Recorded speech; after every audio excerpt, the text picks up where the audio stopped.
दोस्तों नमस्कार, हाजिर है एक बार फिर से आज की बड़ी और ताजा खबरों के साथ। बस आपसे निवेदन है, कृपया वीडियो को लाइक कर दें, चैनल को सब्सक्राइब कर लें और घंटी बटन भी दबा दें। पहली बड़ी खबर है, कर्नाटक के मांड्या पहुंची सोनिया गांधी राहुल गांधी के साथ भारत जोड़ो यात्रा में हुई शामिल। ये आपको बता दें कि कांग्रेस की अंतरिम अध्यक्ष सोनिया गांधी आज एक्टिव दिखी। भारत जोड़ो यात्रा के 29वें दिन कर्नाटक के मांड्या में राहुल गांधी के साथ सोनिया गांधी भी शामिल हुई। हालांकि सोनिया गांधी कुछ देर ही यात्रा में पैदल चली, फिर लौट गई। लंबे समय के बाद सोनिया गांधी ने किसी सार्वजनिक कार्यक्रम में हिस्सा लिया। स्वास्थ्य कारणों के चलते वो पिछले कुछ चुनावों में प्रचार भी नहीं कर सकी। सोनिया गांधी इस यात्रा के शुरू होने के पूरे एक महीने के बाद इसमें शामिल हुई। कांग्रेस की भारत जोड़ो यात्रा नवमी और दशहरे के कारण मंगलवार और बुधवार को नहीं हुई थी। इस यात्रा पर कर्नाटक में ब्रेक लगाया गया था। राहुल गांधी और कांग्रेस के कई अन्य नेताओं और कार्यकर्ताओं ने 7 सितंबर को तमिलनाडु के कन्याकुमारी से भारत जोड़ो यात्रा की शुरुआत की थी।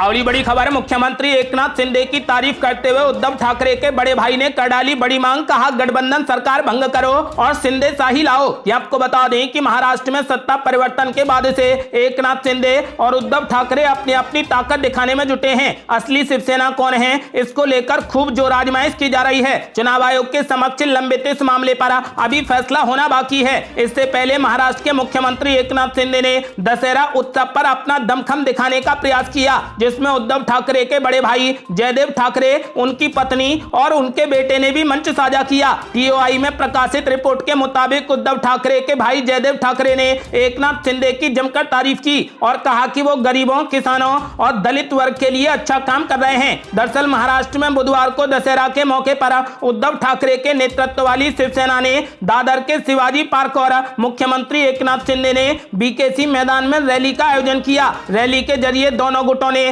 अपनी ताकत दिखाने का भरसक प्रयास किया। जयदेव ठाकरे ने कहा कि एकनाथ शिंदे हमेशा से मेरे फेवरेट रहे हैं। अब वो महाराष्ट्र के मुख्यमंत्री हैं और उनको सम्मान के साथ एकनाथ राव कहना पड़ रहा है। जयदेव ठाकरे ने वंचित, दलित और किसानों के हित में अच्छा काम करने के लिए एकनाथ शिंदे की जमकर तारीफ की। जयदेव ठाकरे ने जनता से अपील करते हुए कहा कि एकनाथ शिंदे को कभी भी अकेला नहीं छोड़ें, उनका समर्थन करते रहें। सभी को एकनाथ शिंदे के साथ पीछे मजबूती से खड़ा रहना चाहिए, जिससे वो और अच्छा काम कर सकें। उन्होंने महाराष्ट्र की गठबंधन सरकार को भंग करने और शिंदे शाही सरकार को लाने की अपील की है। अगली बड़ी खबर, आरएसएस को संविधान विरोधी बताकर आरएसएस मुख्यालय को घेरने की गई कोशिश, कई हिरासत में धारा 144 लागू। ये आपको बता दें कि राष्ट्रीय स्वयंसेवक संघ यानी आरएसएस के नागपुर स्थित मुख्यालय को घेरने की कोशिश की गई। भारत मुक्ति मोर्चा नाम के संगठन की ओर से यह घेराव किया गया था। इस मामले में पुलिस ने मुख्यालय के बाहर से कुछ लोगों को हिरासत में ले लिया। इसके अलावा आरएसएस कार्यालय के बाहर सुरक्षा भी बढ़ा दी गई है। वामन मेश्राम के नेतृत्व वाले भारत मुक्ति मोर्चा ने आज नागपुर में राष्ट्रीय स्वयंसेवक संघ यानी आरएसएस मुख्यालय की घेराबंदी करने का प्रयास करते हुए कहा कि इस संगठन की विचारधारा भारतीय संविधान के अनुरूप नहीं है। इस बीच पुलिस ने वामन मेश्राम को भी हिरासत में ले लिया। इस मार्च में शामिल होने के लिए भारत मुक्ति मोर्चा के सैकड़ों कार्यकर्ता नागपुर पहुंचे थे। हालांकि पुलिस ने इस मार्च की इजाजत देने से इनकार कर दिया, इसीलिए पुलिस ने इस मार्च को आगे नहीं बढ़ने दिया। पुलिस ने उन्हें रोका तो कार्यकर्ताओं ने इंदौर चौक पर ही धरना शुरू कर दिया। इसके बाद पुलिस ने कार्रवाई करते हुए कार्यकर्ताओं को हिरासत में ले लिया। बताया जा रहा है कि लगभग 200 कार्यकर्ताओं को हिरासत में लिया गया है। इस दौरान प्रदर्शनकारियों ने आरएसएस के खिलाफ नारेबाजी भी की। इसके साथ ही नागपुर सिटी पुलिस ने सुरक्षा की दृष्टि से पूरे इंदौर इलाके में धारा 144 लागू कर दी है। अगली बड़ी खबर, राहुल गांधी ने बीजेपी पर बोला जबरदस्त हमला। बोले, कर्नाटक में चल रही हिंदुस्तान की सबसे भ्रष्ट सरकार। ये आपको बता दें कि कांग्रेस की भारत जोड़ो यात्रा केरल के बाद कर्नाटक में चल रही है। कर्नाटक के मांड्या जिले में गुरुवार को भारत जोड़ो यात्रा में सोनिया गांधी भी शामिल हुई। राहुल गांधी इस यात्रा का शुरुआत से ही नेतृत्व कर रहे हैं और वे हर मौके पर बीजेपी को निशाने पर ले रहे हैं। आज उन्होंने कहा कि कर्नाटक में हिंदुस्तान की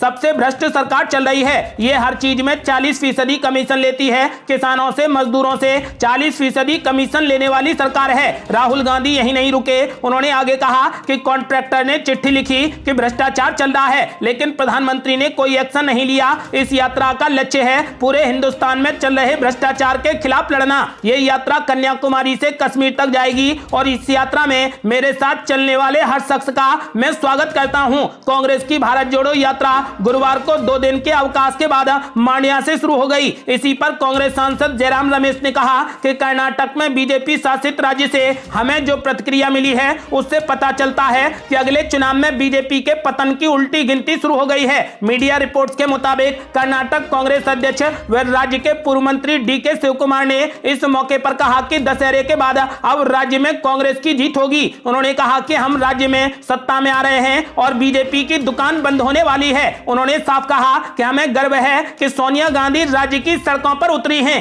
और ये बड़ी खबर, दशहरे के पावर शो में उद्धव ठाकरे पर भारी पड़े एकनाथ शिंदे, दोगुनी भीड़ और ठाकरे परिवार में लगा दी बड़ी सेंध। ये आपको बता दें कि देश भर में दशहरे के उत्सव पर रावण दहन किया गया, लेकिन महाराष्ट्र की सियासत में ये शिवसेना के दो धड़ों के बीच में पावर शो जैसा था। उद्धव ठाकरे गुट और एकनाथ शिंदे ग्रुप के बीच में ज्यादा से ज्यादा भीड़ जुटाने से लेकर एक दूसरे के लोगों को तोड़ने की होड़ दिखी। हालांकि इस रेस में एकनाथ शिंदे बढ़त बनाते दिखे, यहां तक कि उद्धव ठाकरे गुट ने भी माना कि एकनाथ शिंदे की रैली में ज्यादा लोग थे, लेकिन उन्होंने कहा कि एकनाथ शिंदे जब तक बोलने के लिए खड़े हुए थे तब तक आधे से ज्यादा लोग निकल चुके थे। ठाकरे गुट का दावा है कि शिवाजी पार्क में हुई उनकी रैली में 2.5 लाख लोग पहुंचे, जबकि बीकेसी ग्राउंड में एकनाथ शिंदे गुट की रैली में 3 लाख से ज्यादा लोग पहुंचे। लेकिन पुलिस का कहना है कि 1 लाख लोग उद्धव ठाकरे की रैली में थे, जबकि एकनाथ शिंदे के आह्वान पर 2 लाख से ज्यादा लोगों ने शिरकत की। शिवाजी पार्क में 80,000 लोगों की क्षमता है, जबकि बीकेसी मैदान में 1 लाख लोगों का जुटान हो सकता है। ऐसे में पुलिस का दावा सत्य से ज्यादा नजदीक है। एकनाथ शिंदे ने उद्धव ठाकरे की फैमिली में भी बड़ी सेंध लगा दी है। इससे उन्होंने यह संदेश देने की कोशिश की कि पार्टी ही नहीं बल्कि ठाकरे परिवार भी एकजुटता के साथ उद्धव ठाकरे के साथ खड़ा नहीं है। एकनाथ शिंदे के मंच पर उद्धव ठाकरे के बड़े भाई जयदेव ठाकरे भी दिखे। इसके अलावा उनकी पत्नी स्मिता ठाकरे और बेटे निहाल ठाकरे भी मुख्यमंत्री के मंच पर नजर आए। आपको बता दें कि दशहरे के पावर शो में उद्धव ठाकरे पर एकनाथ शिंदे भारी पड़ते दिखाई दिए। और ये बड़ी खबर, बदलाव की आहट सुनकर पाला बदल रहे अशोक गहलोत के वफादार, मुलाकात के बाद दिल्ली आए सचिन पायलट। ये आपको बता दें कि सचिन पायलट पर अशोक गहलोत कैंप की ओर से लगातार हमला बोलने वाले मंत्री प्रताप सिंह खाचरियावास का रुख अब बदला बदला नजर आ रहा है। खाचरियावास ने सचिन पायलट से लंबी मुलाकात की, लेकिन बाहर आने के बाद कुछ नहीं कहा। सचिन पायलट की ओर से भी इस बारे में कोई भी टिप्पणी नहीं की गई, लेकिन कयास जरूर लगने लगे हैं। प्रताप सिंह खाचरियावास को अशोक गहलोत का वफादार माना जाता है और सचिन पायलट से उनकी मुलाकात ने राजस्थान की सियासत में एक बार फिर रुख बदलने के संकेत दे दिए हैं। खाचरियावास के अलावा राजेंद्र गुड्डा ने भी सचिन पायलट से लंबी मुलाकात की। इन दोनों नेताओं से मुलाकात के बाद सचिन पायलट मंगलवार की शाम को ही दिल्ली पहुंच गए। माना जा रहा है कि अब दिल्ली में वो हाईकमान से मिलकर राजस्थान के मामले पर चर्चा कर सकते हैं। अब दशहरे के बाद ही सचिन पायलट जयपुर लौटने वाले हैं। सचिन पायलट कैंप के सूत्रों के मुताबिक अशोक गहलोत खेमे के लोगों की मुलाकात से यह संदेश मिल रहा है कि शायद उन्हें सत्ता परिवर्तन का डर है। राजनीतिक माहौल बदलने की आहट अशोक गहलोत खेमे के नेताओं को महसूस हुई और इसी वजह से वे सचिन पायलट से संपर्क साध रहे हैं। सचिन पायलट कैंप के नेताओं का तो यह भी दावा है कि कांग्रेस विधायक दल की जो मीटिंग 24 सितंबर को होनी थी वो एक बार फिर से जल्द ही बुलाई जाएगी। और ये बड़ी खबर, कांग्रेस की भारत जोड़ो यात्रा पर भाजपा के मंत्री ने बोला तीखा हमला, कहा दिशाहीन है भारत जोड़ो यात्रा।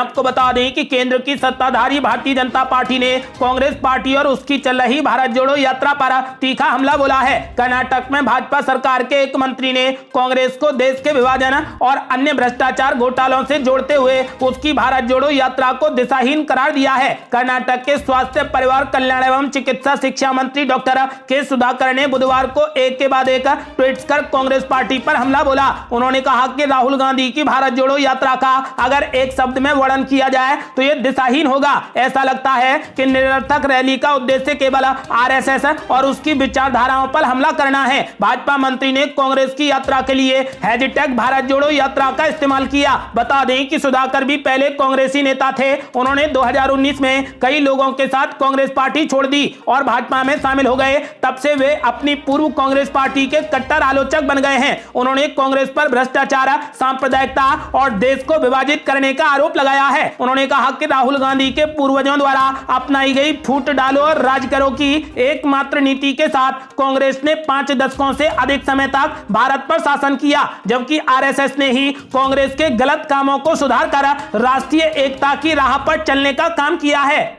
और ये बड़ी खबर, राष्ट्रपति द्रौपदी मुर्मू पर विवादित बयान देकर बुरे फंसे कांग्रेस नेता उदित राज। ये आपको बता दें कि कांग्रेस नेता उदित राज अक्सर अपने विवादित बयानों की वजह से चर्चा में रहते हैं। अब उन्होंने सीधा राष्ट्रपति को लेकर विवादित बयान दे दिया है। उन्होंने एक ट्वीट करके राष्ट्रपति द्रौपदी मुर्मू को लेकर चमचागिरी शब्द का इस्तेमाल किया है, जिसके बाद भाजपा ने उन्हें जमकर घेरा और कहा कि इससे पता चलता है कि कांग्रेस किस तरीके से आदिवासियों के विरोध में खड़ी है। उदित राज ने एक ट्वीट करके कहा कि द्रौपदी मुर्मू जी जैसा राष्ट्रपति किसी देश को ना मिले। चमचागिरी की भी हद होती है। कहती हैं 70% लोग गुजरात का नमक खाते हैं, खुद नमक खाकर जिंदगी जिए तो पता लगेगा। इस पर भाजपा के प्रवक्ता संबित पात्रा ने कहा कि उदित राज ने राष्ट्रपति द्रौपदी मुर्मू के लिए जिन शब्दों का इस्तेमाल किया है वे काफी चिंताजनक और दुर्भाग्यपूर्ण हैं। हालांकि ये पहली बार नहीं है, इससे पहले अधीर रंजन चौधरी भी ऐसी ही भाषा बोल चुके हैं। इससे पता चलता है कि कांग्रेस की मानसिकता